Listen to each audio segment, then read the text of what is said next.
YouTube travel life, behind the scenes of how I run my travel channel, Yellow Productions. During my live streams, I've gotten a lot of questions about, Chris, how many hours does it take you to edit these videos? How do you do it? What do you need to do? What do you do for work? Is this your full-time job? And so in this live stream, I'm going to answer all those questions about what it is like to live the YouTube life.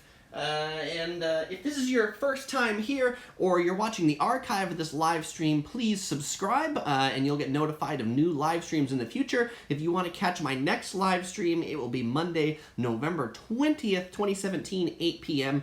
LA time. And so in this video, I'm going to be talking about, let me scoot this over so you can actually see it. I'm going to be talking about everything the behind the scenes, from how I plan out my videos, to shooting the video, getting it on YouTube, to some of the ongoing activities that I do to run the channel, like YouTube analytics. And I've got this broken up into 19 convenient chapters. So we will start with the first chapter. And one of the first questions I always get is, Chris, is this your full-time job to do YouTube videos? And I'll be the first to tell you always and ever that no, this is not my full-time job to do YouTube. I have a full-time job. I manage a team of a lot of people who develop software, and so this is really a hobby. It's a hobby that takes a lot of hours, but it's a hobby that I enjoy. I started YouTube in 2008, just uploading videos from my family travel adventures. And probably about 2 or 3 years ago, I got kind of serious and said, hey, let me try uploading a video at least once a week. And people started watching, and then this year I've started uploading 2 videos per week and even doing these live streams. So of course that takes even more time. Now a lot of people say, like, well, hey, you know, this video, people must have paid you to include these locations in the video. And I'll tell you, I have gotten paid from nobody to include nothing in any of my videos. The only little revenue that I get from doing these videos, YouTube AdSense, does pay a little bit. It's now, with the views I get, it's a couple $100 per month, which works out to be money to capitalize all the video equipment that I have, the iPad I'm streaming this on, the big ring light I've got in the background that you can't see because it's that direction. And so basically all those little ad revenue go to upgrade the video equipment that I have. In the long run, I don't make really any money on this. I definitely spend more than I get back. And Brandon Torres, welcome to the live stream. Thanks for joining. So now that that's a little bit about me, I'm going to go on to number 2. And so a lot of people ask, how long does it take you to edit one of these videos? Or how long do you spend on your YouTube channel? And if I were to take a guesstimate, like in a week, how long I spend on my channel, it's somewhere in the neighborhood of, I would gather, 10 to 15 hours a week. If you add up time between shooting video, editing video, responding to comments, doing things like that, doing these live streams, it takes quite a bit of time, but I enjoy it. It's actually a lot of fun. All right, so now on to Chapter 3, which is planning videos. So the first step before I'm going to do a video is actually to plan out the video. What is it that I want to do? And, you know, part of planning out a video, because I run a travel channel, is also, where am I going? So planning out the video includes, am I going to Japan? Am I going to Taiwan? So there's certainly a little bit of trip planning that's involved. And I've got a whole different video about how I plan for travel. But in the planning of travel, like when I'm looking at a place, I'll be looking at, okay, if I'm going to Tokyo, or if I'm going to London or Paris, you know, what are the interesting things in those cities to make videos on? And do some research on YouTube and other places to see what's already covered and what isn't covered. Because frankly, I don't want to make the same video that's been made by everybody and that's already on YouTube. I want to make a video that is new and fresh and that people find interesting, as opposed to just copying someone else. But going to certain destinations, like going to Japan, it's actually hard to research a lot of locations because there's not a lot of good English language coverage on Japan, which I think is one of the reasons why my Japan videos are popular. Also, my Hawaii videos have gotten pretty popular because I'm going to Kauai in a few weeks, and I've noticed that there are like very few videos on Kauai. So I'm hoping that almost any content I do on Kauai people will like, because there just aren't a lot of good travel guides on it. So preparing for one of these videos on a trip, I generally will prepare like an outline or script, particularly if it's one of my videos about like 10 things to know before you go to Waikiki. And obviously 10 things, I've got to kind of outline out stuff to take up about 20 minutes. And actually, to do one of these live streams, in case you're curious, I have my outline right here. And this is what you'll actually see in the video description. And so I kind of look at this, and this has the major 19 bullet points that I'm going to talk about, with a few things scribbled on it to be like, oh, make sure to add this, make sure to add that. I try to do a lot of the research for my videos before I go on the trip, but inevitably there will be more once I'm there. I typically do all of my scripting and outlining in Google Docs, and that way I can write it in Google Docs, and then I can bring up the Google Docs on my Android device so I can be doing the video and kind of like looking at my script at the same time from my phone. Brandon Torres commented and said, 2 years ago I would wait patiently for one of your videos. Well, Brandon, that's very kind of you. Hopefully I'm feeding the need a little bit more frequently now. Gamer Girl says hi, Kevin West says nice, and Ginger Cat Gaming says hi again, Chris. Hi again, Ginger Cat Gaming. Thanks for joining the live stream. Alright, so the other thing that's part of planning a video includes determining what equipment I need to take to a certain place. And some of that goes into who am I going with? A question that I get a lot is, Chris, who holds the camera in your videos? And this kind of ties into number 4, so we're going to segue into that of the shooting the video section. And who holds the camera? It is either me, myself, on a tripod in my hand, on a Gorilla Pod, or sometimes I'll shoot from a cell phone, but more often than not, a lot of the travel guides are with my wife, OC Girl. She's holding the camera quite a bit, so she's gotten to be a pretty good YouTube videographer. Sometimes I go on travel with my mom. I'll even give it to my mom to hold, or if I'm with a friend or colleague or fellow YouTube collaborator, then they'll have the camera to hold too. But part of determining where I'm going and who I'm going with determines what holding equipment that I need to take. Obviously, if I'm traveling with my wife, then I don't need a lot of tripods. But if I'm going by myself, and I'm going to do like a things to know before you go video, then I'm taking a Manfrotto travel tripod that I'm checking in my suitcase to go with me to have a tripod to set up to do the videos. Kevin West asked, what camera do you use? Kevin, I use a Sony 4K camcorder. And the Sony 4K camcorder, I've got a whole video about the travel equipment that I use. It was about a live stream I did a year ago. I prefer the camcorder to a DSLR, things like that, because I like to be able to just take it out and shoot very quickly. Okay, so now on to number 5, which is taking the thumbnail picture. And so part of taking the thumbnail picture is it's not just enough to shoot the video, but one of the most important things on YouTube is actually the thumbnail. And that's because that's the first thing people see when they watch the video. They see the little thumbnail of it. And if the thumbnail isn't interesting or intriguing, then people won't want to watch the video. And so sometimes I'll spend quite a bit of time taking the thumbnail, looking for the appropriate place to take the thumbnail. And this ties into shooting the video as well, because when we shoot the thumbnail picture, that's often with my wife's Fujifilm camera that has exchangeable lenses. The pictures from that come out a lot better than they do from a cell phone. The colors are more vibrant. But when I'm shooting the video or the thumbnail, it's never just one take. It's never like, here's the picture, here we go. And for those of you who follow me on Facebook, you'll see the video I posted recently of me posing for my thumbnail picture. It's a little bit of like I was doing it for a bag review, and it's like, hold the bag, hold it here, move it to the light, smile, smile bigger, tuck in your chin, tuck in your tummy, look good, be excited, because nobody wants to look at a thumbnail that the person's like, oh, I hate my life. I hate this video. Don't watch anything that I have. So shooting the thumbnail can be shooting a lot of pictures to get the good thumbnail.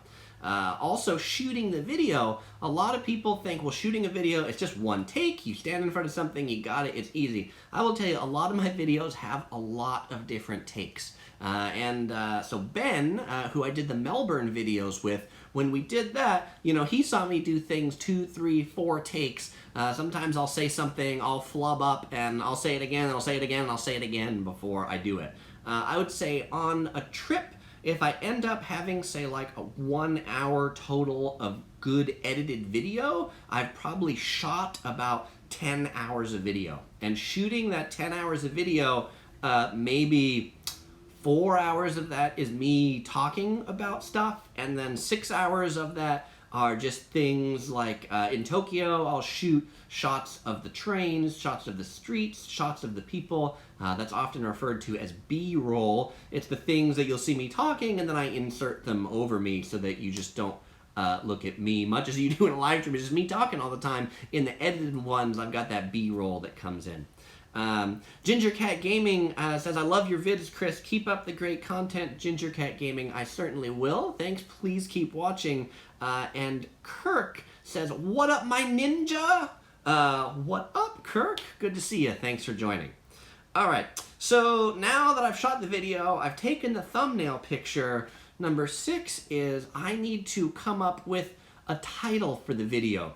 Yes, one of the unfortunate things I would say about YouTube is the titles are very important, because a lot of the ways people find videos on YouTube is via search. YouTube is the world's 2nd largest search engine. Google is number 1. YouTube is number 2. And so being a search engine, the content needs to have a catchy title that will show up in people's searches. If I were just to title this video cheese, although maybe people like cheese, it probably wouldn't be one that people watch. So coming up with a title actually takes a little bit of time to say, is it going to be, you know, the best cheap eats? Is it going to be things to know? You'll notice there's kind of a theme of things that I've taken to, but sometimes if it's not one of the themes I have, then it's like, oh, what's a title that people will find interesting? Kirk asked, what video editing software do you use? And Kirk, that's a great question, because number 7 is all about editing the video. So editing the video, I use some software called Vegas. It used to be by Sony. It used to be called Sony Vegas. Another company has bought it called Magix. And a lot of people haven't heard of Vegas. I think one of my battery-powered lights just turned off, so if I seem dark on this side, that's why. Apparently I need to charge my battery on the light. So I've also used, and I occasionally use Final Cut Pro on my Mac when I'm traveling. If I edit when I travel, I use Final Cut Pro, but when I am at home on my Windows PC, then I use Vegas. I find it to be a pretty quick and dirty and easy editing program to use. It's not as full-featured as some things like Adobe Premiere. It also doesn't have as steep of a learning curve as Adobe Premiere, and it also isn't as expensive as Adobe Premiere, so I like Vegas. But editing the video will take quite a bit of time. If I've got 10 hours of video that I come back, say, from a trip to Japan, I've got to watch all that video, I've got to catalog that video, so I look at all the videos and I kind of put them into buckets. So when I was there, I'd had an idea about the different videos that I was shooting, and I might not have been shooting them all at the same time. I might be shooting cheap eats in a location, things to know before you go to a location, a travel guide to a location, and I'll be shooting all those videos over a course of a few days with shots intermixed in them. And so I gotta go watch the clips I have and then sort them into the bins for the appropriate videos that I've got to edit. Once I've sorted them into all the bins, then I go and say, okay, now I've got about 40 clips or 50 clips or 100 clips that then I can use to work with to edit this particular video. So now once I've got those 100 clips, I will watch all of them kind of in their entirety, beginning to end, and I'll say, is this something that's relevant for this particular video? If it is, I'll toss it onto the video editing timeline. If not, I'll just ignore it because maybe it was a bad shot, the lighting wasn't right, it wasn't useful, and so that clip just gets to be seen by nobody. I would say the majority of my video that I shoot ends up on the editing cutting room floor, so you guys never get to see it. I've been trying to post some of those little clips to Facebook about like my thumbnail pictures or this and that. You might be seeing more of that, like bloopers, so that not as much of it goes to waste.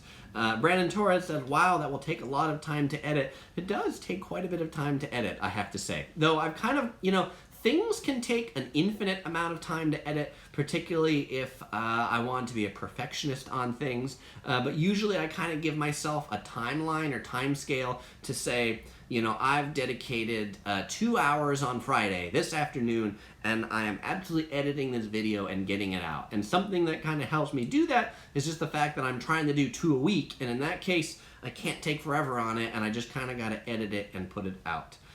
Kirk asked and says, ever think of using music in your videos? Kirk, I do use music in some of my videos, and I get kind of mixed reviews on the music. Some people like it. Some people say, Chris, I can't hear you talk when I have the music in there. So I use it occasionally when I think it's relevant and when it adds to the video. And I don't do it everywhere. So Kirk, I'd love for your opinion on when you see some that have music, if you think you like them or if you think you didn't. I do realize that kind of one of my things about doing videos and travel guides that I like to think makes me a little different. My videos aren't particularly cinematic in nature. You know, my tagline is I do videos that are fun, informative, and entertaining, with the key being on informative. And so I really focus my travel guides on information. And so because of that, then a little less music.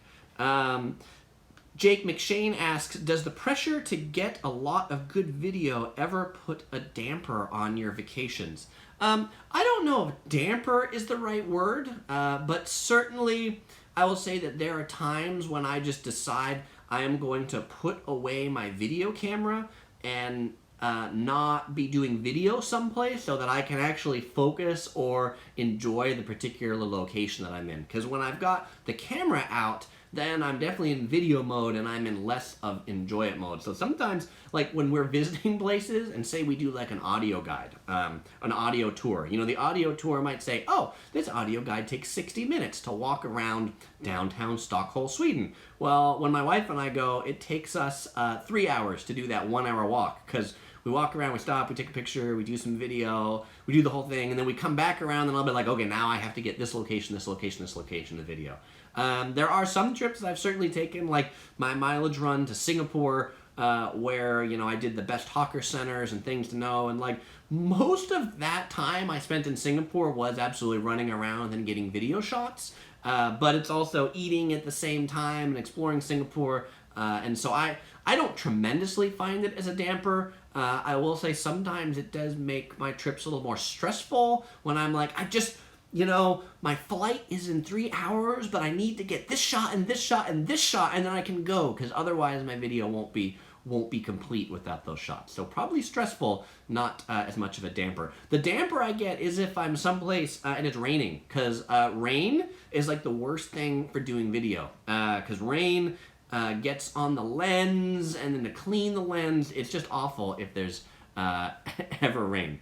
OC Girl comments and says that sometimes I do tell her to stop taking pictures if we're on like picture number 1087. So I guess maybe that'll be when I put a damper on things. I'm like, we can't take any more pictures. We need to go see the rest of our things. Jose M says, thanks for sharing this amazing hobby with us. Jose M, thanks for watching. I appreciate it. Thanks for the comment. Brandon says, like the new Topher subscribe graphic and the jingle as well. Hey Brandon, that's some great feedback. I'm glad that you're liking it. I've got a couple different variants. I've got the one where Topher comes out and has like the thought bubble, and says like, please subscribe. And then I've got the other one that's like more of an animated box that's almost like this little subscribe pillow here. Which one do you like better, the animated subscribe pillow or the thought bubble that comes out?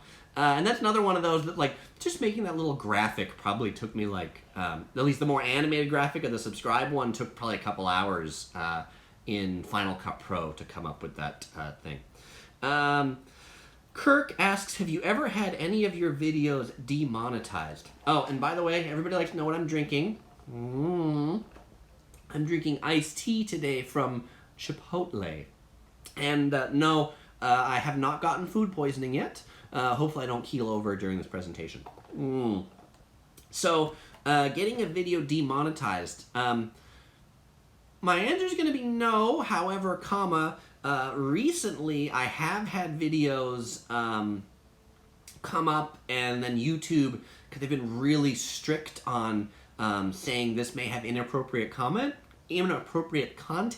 When I uploaded a video on the World Trade Center Observatory, it's like I upload it to YouTube, I put things in private mode before I set them as public, and while it was in private mode, it got flagged for inappropriate content, potentially, but then you can click another button to request a manual review, and everything I've ever had flagged like that by the automated system, I've requested the manual review, and they've turned on the monetization for it. I guess the other times that some things have been demonetized have not been for me, but they've been things if I've been shooting something that has like popular music in it, like some of the Comic-Con videos that I shot of cosplay that had popular music in the background, then the video gets flagged for having copyrighted content, and in that case the ad revenue goes to the holder of the song as opposed to the person who uploaded the video. Ginger Cat Gaming says, have you ever made a full video that was accidentally deleted? I have never accidentally deleted a full-length video, though I've certainly had the thing that video related that a lot of you have had, maybe writing a document where you're like, my computer crashes and I didn't save it. I've certainly spent like an hour editing my video and then my computer crashes and I realized that like the last time I saved was like an hour ago. So that's like super annoying. That's been the most annoying thing that's happened to me, is when my editing software crashes. I now try to like religiously save every 5 minutes, but sometimes I get carried away, get into the editing, and then I forget about it. Brandon Torres says he likes the subscribe pillow one. Hey, that's cool. I'll keep using that. Brandon's surprised that my Chipotle is not In-N-Out. And you know, it's funny, because I actually did go to In-N-Out Burger today, but they were closed because there was a water main break. And because the water main was broken, they didn't have any water, so they wouldn't serve any burgers. So I went to Chipotle instead. Hansel, Ying just joined. Welcome, Hansel. Sean Judson says, have always enjoyed your videos. As a YouTuber for the Kit Kat channel, how do you keep up with new topics and locations? How do you research new content? Sean, so I assume you're a YouTuber for the Kit Kat channel, but keeping up with topics and locations, going on locations, they're places that I just like to go on travel, and when I go on travel, different places, I do videos when I go there. Trying to come up with content. I'll say actually, like, doing these live streams might be a little more difficult because I'm not going someplace and I've got to think up a topic. But I just think of things that people have asked a lot of questions about on the live streams, try to share that. I've been getting into some travel product reviews lately. Hansel Ying asked if I could do more bag reviews. I don't know that I have a lot more bags. I'll probably do a review of my Rimowa suitcase. I'm definitely going to do more reviews of like the electronics that I use. I got like the new Bose wireless travel headsets. So I've got some reviews coming out of that. I got a new hoodie that has like 6 pockets in it that are hidden. So I think that'll be interesting. But also coming up with content, you know, things that people say that I haven't really done is like, there's like the Google, they call it like the Google Zeitgeist or Google Trends, right? Like you can actually go in and look and see what Google says are some of the most popular and trending topics. When I go to Vidcon, we'll talk more about that later, a lot of the sort of mainstream, more daily vlogger YouTubers I think do a lot more of that to figure out what they want to talk about. In my case, my videos are less topical. They're more, I like to say, informative over a long period. I'm not as much going for what are people interested in right now this week. I'm going for what they more call evergreen content, which is, you know, the video that I posted on how to drive in the snow in Lake Tahoe has been getting like a significant amount of views, even though the video is 7 years old. Well, it only gets views in the winter because that's when people go to Lake Tahoe in snow, but the video is always relevant because it's always the same way to drive in Lake Tahoe in the snow. You need snow chains, you have to put on the snow chains. What are snow chains? A lot of people don't know, so that's kind of what I look at when I do the videos. Brandon says he loved the travel bag review. Hey, that's excellent. Thanks, Brandon. I appreciate that feedback, so I'm glad. So I'll be doing more of the reviews. Landscaper Ben says, hey, Chris, would love to be involved, but about to fly to Melbourne from the Gold Coast. Well, Ben, thanks for joining in. I hope you have a safe flight to Melbourne and enjoyed the Gold Coast. And Ben says he doesn't want me to forget to mention the special YouTube video. And so for those of you who watched some of the debates that Ben and I had, Ben the Australian from Melbourne, we'll be doing a live Google Hangout in December where we're going to be talking about some of the best castles on hills. And so we'll do 10 or 20. Ben will take half of them. I'll take half. And we'll talk about what some of those best castles on hills are in the world. So stay tuned for that one coming up. All right, Chapter 8. So now after I've got the video edited, it's time to render the video and then upload to YouTube. Since Sony Vegas, they use the term render. Final Cut Pro maybe uses export. But every video editing program has a different thing to take the video out of the program and put it in a format that is readily uploadable to YouTube. Since I've started shooting and editing my videos in 4K, which is one of the kind of highest resolutions that YouTube supports, it can take hours to render some of these videos, particularly the ones that have the special effects where like Topher comes in and does this and it's got titles on the top, and that'll be something that, you know, I'll edit my videos in the day and then before I go to bed I'll hit render, you know, it renders out for 3 or 4 hours and then I come back and then I can watch the video. After it's rendered out, say something that's maybe a 10 or 20 minute video, like a 20-minute video is about 16 gigabytes. And so to upload 16 gigabytes to YouTube, that is another overnight type thing, or all day while I'm at work. I just set it to upload and it gets there.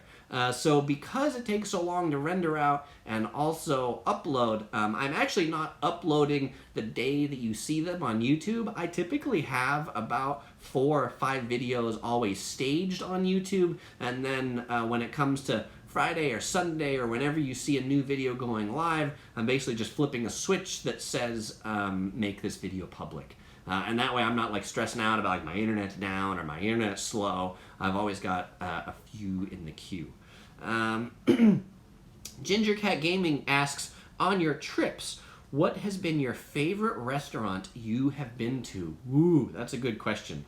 Well, my favorite restaurant ever is In-N-Out Burger. My favorite restaurant on a trip, I'm going to have to say in Tokyo, there's this sushi restaurant called Sushi Show. It is a pretty high-end sushi restaurant. It's like a $200 a person omakase sushi restaurant. It has like 10 seats inside, but it had some of the most delicious sushi that I think I've ever had.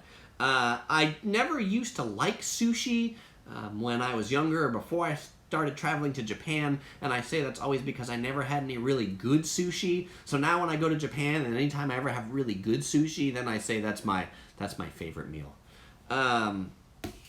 So if you're in Tokyo, check out Sushi Show. Particularly you got $200 to drop. It's expensive, but it will be a super memorable meal. Kirk asked if I'm going to Taiwan anytime soon. Not anytime soon, but probably always some trips in the future, but not one anytime soon. Number 9. I need a drink. Number 9. All right.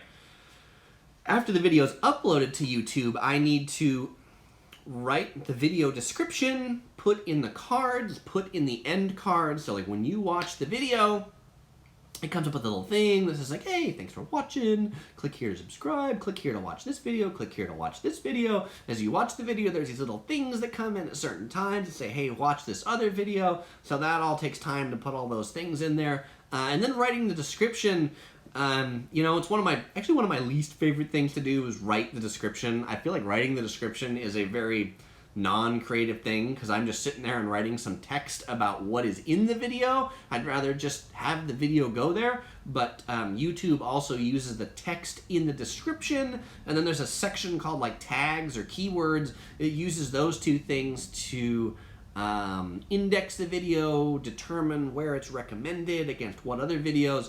There's this Google Chrome plugin called TubeBuddy, and I use TubeBuddy to go and look at what are some of the keywords on other popular videos, and then use some of those keywords in my own video in a hope that then my videos will rank in the suggested box for some of those other things, because actually I think something like 70% of the video views across my channel come from suggested videos and not search. So they come from, you know, when you watch YouTube and there's that pane that's right on the side, right, it's people looking at those and clicking on those as opposed to people searching. Sometimes it can be really difficult to rank highly in search. And also in search, YouTube has a tendency to favor videos that are newer or more recent, and so travel content that lasts a long time has a tendency to edge out of the newer things, but does stay up in the recommended ones because it's something that looks appealing and people click on over there. Sean Judson asks, where do you think you have learned the most via editing? Have any channels on editing you recommend?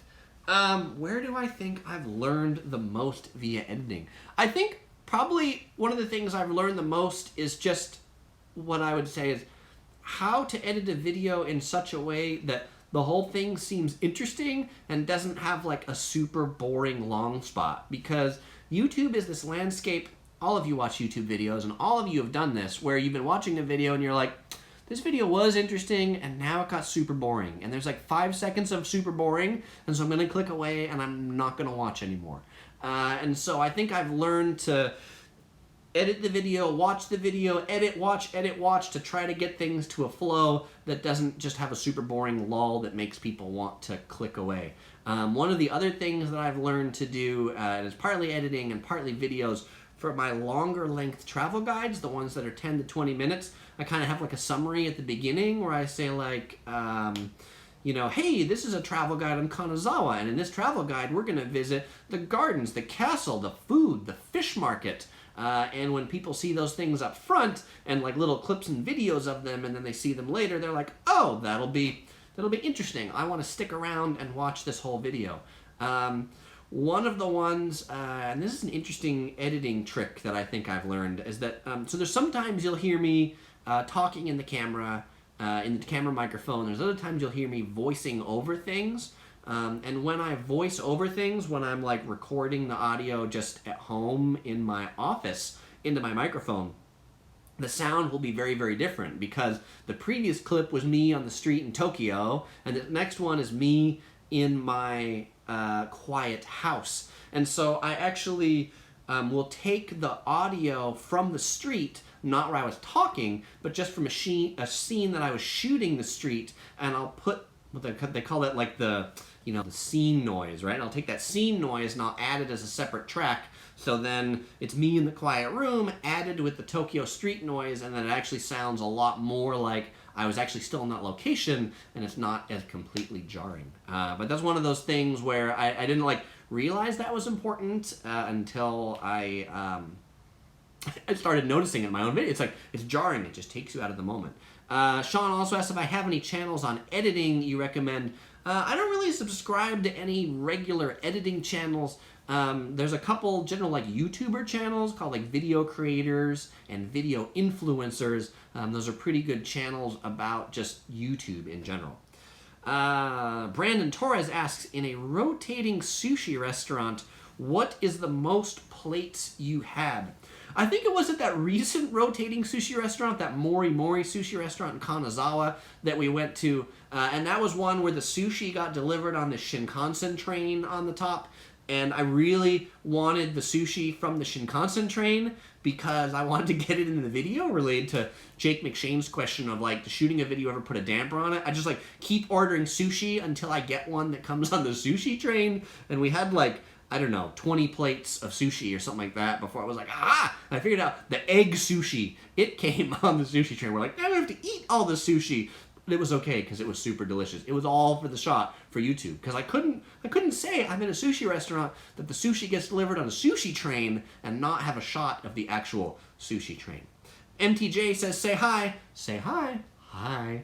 Hansel says, do you have any travel life hacks? Hansel, that's a great question. One of the videos I've uploaded to YouTube but not activated, it's in my queue, is like 10 things to make your hotel stay better. And so I've got some like hotel room hacks that I'll be showing off in that one. That'll be coming out in a few weeks.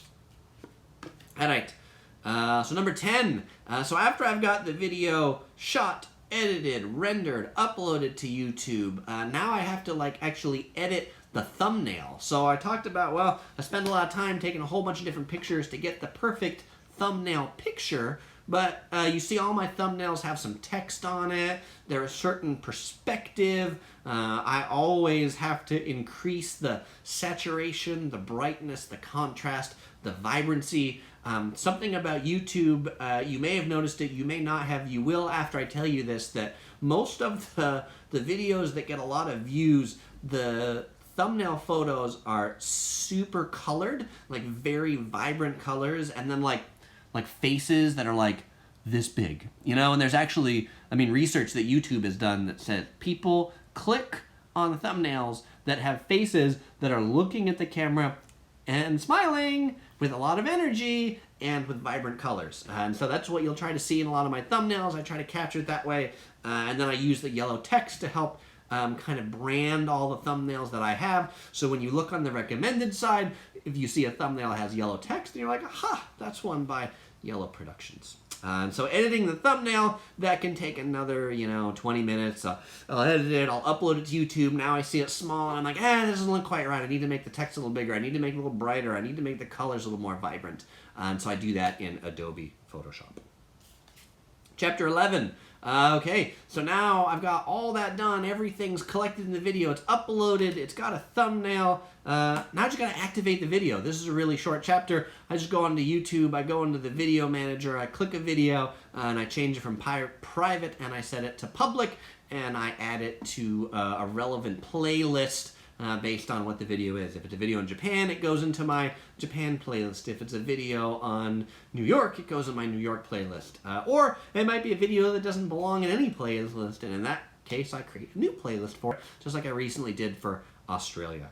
I typically activate videos Friday. You'll see a lot of videos come out Friday morning, LA time. I try Sunday as well. And I do these live streams on Monday. If I've got extra stuff, then I do them on Wednesday. But Friday is like, I try to post what I'd consider to be my banner video of the week. Comes out on Friday morning-ish LA time. After the video is updated, number 12 is now I need to update the other playlists. There's a whole bunch of other playlists that I have. I've got one on my like 10 most recent videos. I've got hotel reviews, delicious foods around the world. I've got them in all these different sections, and so that video might have to get added to a few more playlists. So I go in and update the playlists. And then lucky number 13, I then update the Yellow Productions channel. So when you click on my channel, every time you click on it, you'll get like a certain video that auto plays. I always set that to be the most recent one that I've uploaded. I organize the most recent playlist, so it has the most recent video that I've uploaded at the top. I set the recommended video that you see across the bottom to be the most recent one that I've uploaded as well.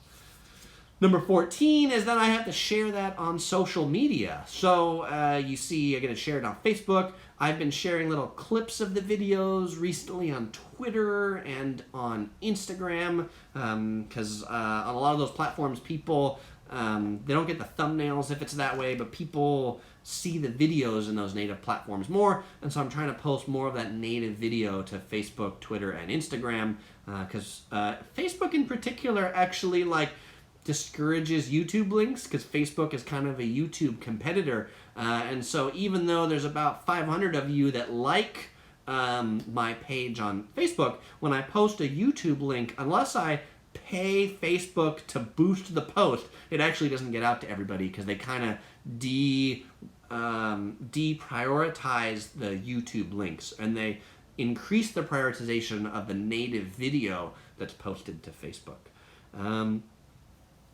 And in addition to sharing on social media, I also update my blog, which is yellow.net, YELLOWW.net. I've kind of got a whole different categorization theme over there. I use WordPress to host that blog. I've got like an automatic plugin that sucks it from YouTube, but I have to go in and make sure the thumbnail looks good and make sure the text looks good, because it doesn't automatically get automatically pulled in good all the time. Kirk asks, when is your next vacation? I got a couple of vacations coming up in the next couple months, to Kauai and to Kyushu in Japan. So if you have any tips on where I should go in Kauai or where I should go in Kyushu, Japan, I would love to hear them. All right, so now that's everything that is like about uploading a video and getting it onto YouTube. The next 15, 16, 17, 18, 19, the next 5 topics are about just ongoing activities I do to maintain and run the channel. Number 15 is I fiendishly review YouTube analytics. YouTube has this feature that I would call real time. So you can go into YouTube analytics and see on the mobile app, you can see the 5 most recent videos, and you can see in real time down to like the minute how many people are actually watching the videos. And one of the things they can say is you can like forecast how many views a video is going to get over its lifetime, often by the first 48 hours. And you can see videos that YouTube really likes to recommend, like my 5 worst cheap hotels on the Las Vegas Strip. In 5 or 6 weeks, it's gotten 125,000 views, and it's been getting 3,000 or 5,000 views in a 48-hour period, right? It's just like it kind of picks up quite a bit as YouTube finds all the different things to recommend it to.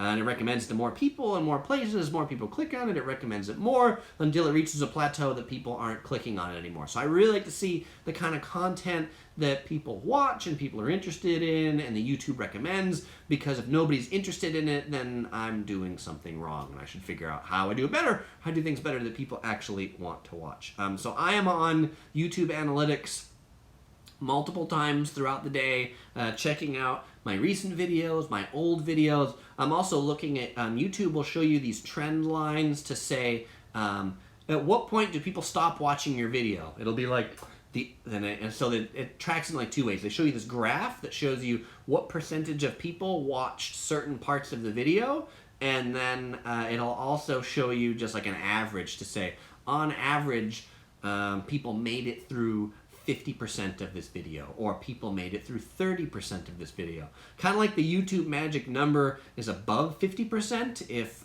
people make it through more than 50% of your video, then that's good. And YouTube looks at the watch time to determine whether a video is worthy or will be recommended to a lot of people. So if any of you who really love my channel want to help me out, when I get to the end and you've already subscribed and you're just hearing me talk about subscribing, don't click away. Stay on, watch it all the way to the end, because that actually helps on my watch time, and that helps YouTube say that, oh, this video is more relevant because people make it all the way to the end. They don't leave like 30 seconds before it's over, or they don't bail out after just 5 seconds on the video. Hansel Ying asks, do you do the work alone or have someone helping? Hansel, my wife, is often with me. Sometimes my mom, sometimes as friends, sometimes I'm alone. It's all the above. I would say for the majority, it's my wife and I traveling together, and she's the one often running the camera.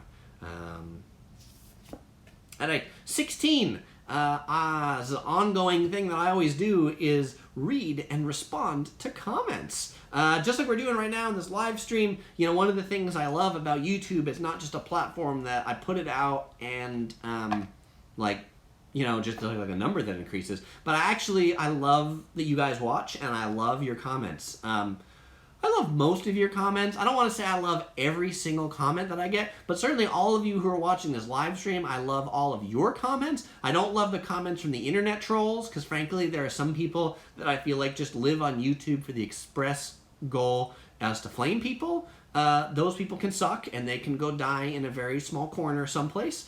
But everybody else who leaves positive, loving comments, I love you all, and that's totally what makes it great. Kirk asks, have you ever been to Sierra Cafe at the Universal Hilton? Seafood buffet. They have Alaskan king crab legs. Kirk, I have never been to the Sierra Cafe. The Universal Hilton, is that in LA at Universal Studios? If so, do you think I should go? And I'm glad Brandon thinks the same, that he doesn't like the internet trolls. All right, so the 17th thing I do, and this is like an ongoing thing running the channel, is just learning about new YouTube things. So YouTube is always changing up stuff, how they do things, how videos get recommended. YouTube recently released this thing called the Community tab. I don't know if some of you have noticed, I've recently posted pictures to YouTube. And so that was never a feature that YouTube had before. So you'll be seeing some pictures that I post in your news feed or news stream. But cards were introduced. Everything that's introduced is another thing with a new learning curve. How does it work? One of the things I go to on a yearly basis to just kind of get all that knowledge in my head is Vidcon. That's the thumbnail that you see of this video that I did, was attending Vidcon this year. That's where the subscribe pillow comes from. Vidcon is like 3 days, basically people talking about online video, YouTube, what's new, things like that. YouTube comes and gives presentations to talk about what's new, what's working, all that. Number 18. So an ongoing thing I do are these live streams. And so, to do these live streams, and actually, this is, I find it pretty fun because I enjoy interacting with y'all. It takes a bit of time because writing up this script might take an hour or two to think about all the stuff that I want to say. I generally think about it over the weekend before I do the live stream, because talking for about an hour, I have to think of a fair bit of things to say that'll be interesting. And it's not just like, I've got 19 points, here's 3 minutes, and I'm done. Because that would be a live stream that nobody would be able to join because it wouldn't be going on for long enough that people would get the notifications and come on to join. Also, doing these live streams, I've kind of set up this mini studio, so to speak. So it's like, Brandon says he's been watching since my first live stream, and so Brandon, that's really cool. Hopefully you've noticed the quality increase and things like that. I've gotten better devices to stream from. I've gotten better lights to stream with. I had a bunch of quality issues at the beginning. It's not really as straightforward as it seems like it might be. But I think I've got it all figured out, where it's just pretty easy for me to sit down and do the live stream. Before I was having to do, an hour of setup before, just in the room and getting the lights, and then it just becomes too hard and I don't want to do it because I spend an hour setting it up as opposed to doing the live stream. So Brandon says, yes, he's noticed the video quality increase, so that's great. This has been a worthwhile investment on this extra equipment around here. Kirk commented back about my Universal Studios comment, and he says, yes, Sierra Cafe is at the Universal Studios property location. Check it out. I will do that. Hansel Ying asks, do you ever meet any fans when you go for the trips? I have met a few fans when I've been on trips. Last time I was in Singapore, I met some fans from Australia. That was pretty cool. When I was at San Diego Comic-Con, I met 4 people throughout the course of the week that were like, hey, I've seen you on YouTube.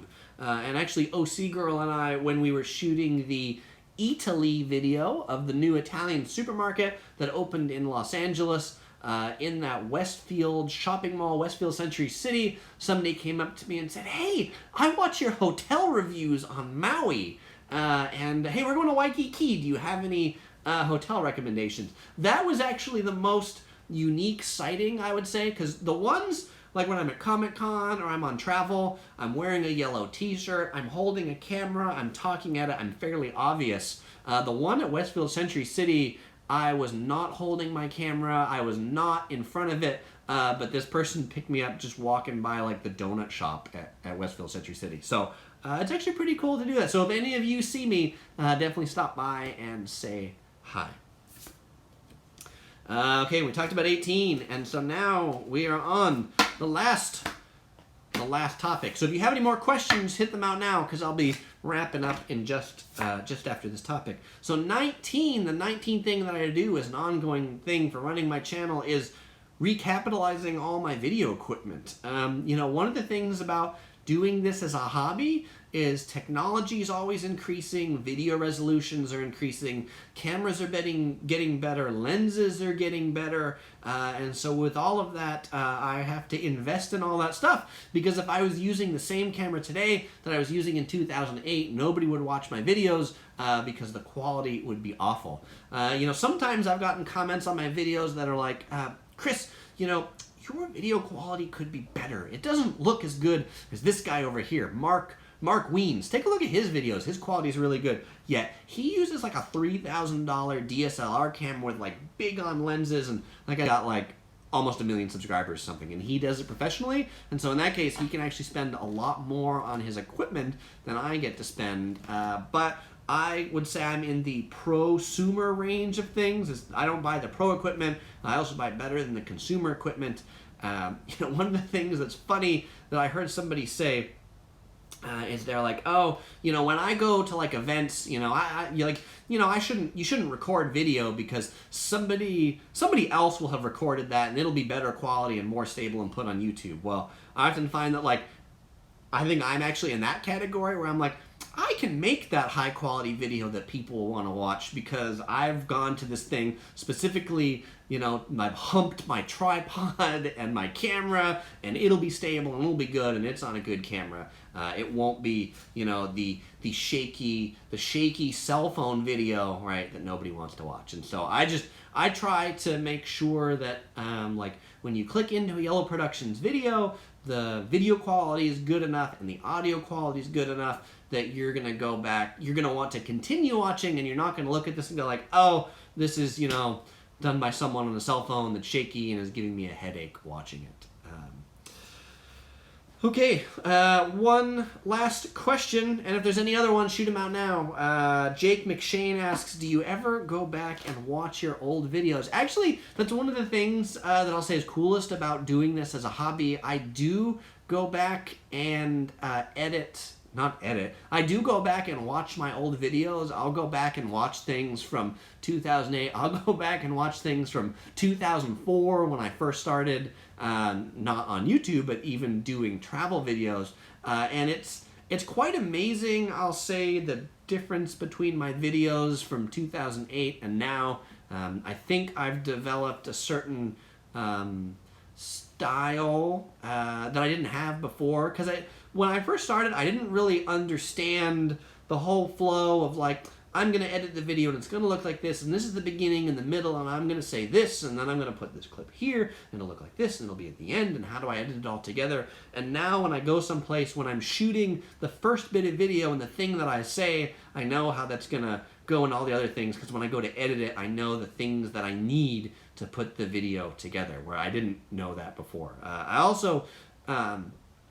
one of the things that I've learned is the importance of light. OC Girl, my wife and I were just having a conversation. She bought a book about lighting for photography. And this book about photography says good photographers, the number one thing they look at is the light, because without appropriate light, you have nothing. And I'll tell you, with some of these lights that I have in the room, I've got this big ring light over here that you can't see, but I'm going to go ahead and turn it off, and you'll notice that there's a immediate difference in how I look with that light on or that light off. And one of the things I've had to learn is just like, I want to get this shot, but I can't because the lighting is going to be awful. And so I'll think things like, what direction is the sun and what time of day do I need to be someplace to actually get that shot? And that's helped me come up with a lot better shots and better lighting, looking for things like, having the lighting be slightly obscured behind clouds, behind trees. And then also the thing is the hour right before sunset. For those of you who do a lot of photography would know, that's called the golden hour. And so I like to do a lot of things around sunset, the things to know before you go videos. It's a great time where the sun isn't too bright or glary and provides a pretty good color for the video. Jazz this commented and said, wow, it's a OnePlus phone. Yes, it is a OnePlus phone. I quite enjoy the OnePlus phone, actually. This is the OnePlus 3. Before that, I've had the OnePlus 1. I think I skipped the OnePlus 2 or the OnePlus 4 or whatever that. So I'm a generation behind on the OnePluses. Brandon Torres said, had a fun stream. When will Topher come again to the stream? Yeah, I gotta figure out. Topher's been busy on a lot of special assignments, so I'll make sure he comes back for their live stream. Certainly around the holidays, we'll see Topher in some more live streams when he's off his special assignment. Jake McShane asks, how long have you had Topher? Ooh, I'm gonna venture to say since 2005. Maybe 2004, but maybe 2005. That would be the venture that I would guess. We bought him from the San Diego Zoo. I would have to go back and find the pictures of the day we were at the San Diego Zoo that we bought Topher, because every place that I go that's exciting, I do a video of, and OC Girl, my wife, every place that's exciting, she takes pictures of. And we sometimes joke that if she didn't take a picture of it, it didn't happen. So we have pictures of almost everything interesting that we went to, and so I guarantee we have pictures with the date of when we got Topher. All right. Well, thanks everybody for joining. Brandon says Agent Topher. Yes, he's on a special mission. Thanks for joining. If this was your first time here and you made it all the way to the end, then please subscribe for new videos every weekend. And for those of you who are already subscribers, which are probably most of you at this point and on the live stream, thank you. I really appreciate it. Tune in next week, just 1 week from today, Monday, November 20th, 2017 at 8 p.m. LA time.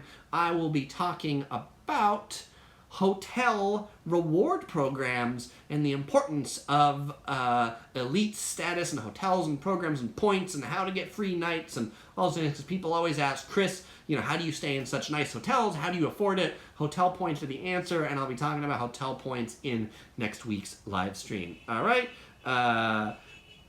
Kirk asked if I have an Instagram. Yes, it's in the description below. Brandon Torres, good night. And Jazz this.